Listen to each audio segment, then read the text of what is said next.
Grabe ka sakit sa kasing-kasing na jud ko man kay sa tanan na ako kinabuhi sa ako 41 years na pagkatao din kalibutan. Never ako nag-idolo sa isa ka presidente. Never ako amo gud ako suporta sa isa ka presidente kay PRRD ra gud. Sakit ako dughan nga nakita na ako sa balita tapos tinuod gud ako nakita na giaresto si President Duterte.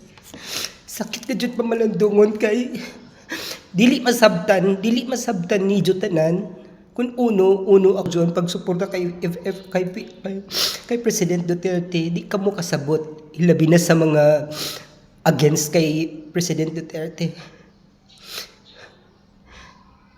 Isa ra ka presidente na ako tuwawan. Si isang presidente lang ako umiiyak kay President Duterte. Maaring magkaiba tayo ng paniniwala at opinyon. Maniwala tayo ng paninindigan sa buhay. Sa kanya ko lang nakita ang tunay na pagmamahal sa bayan, sa bansang Pilipinas.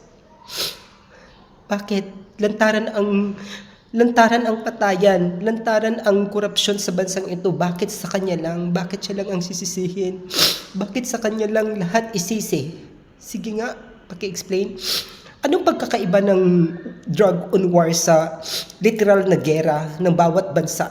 In every war, hindi perfect talaga, hindi perfecto. In every war may advantages and disadvantages. Sa isang gulo, sa isang war, may mga inosenteng nadadamay kasi may pinaglalaban sila at yun ay peace, katahimikan ng bansa nila.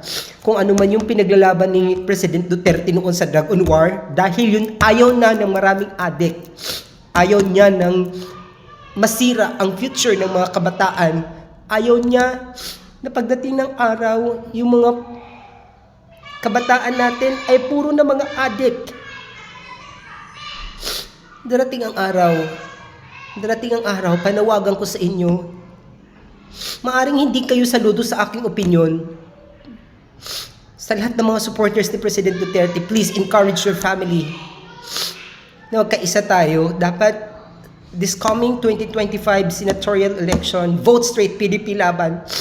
God bless you, President Duterte.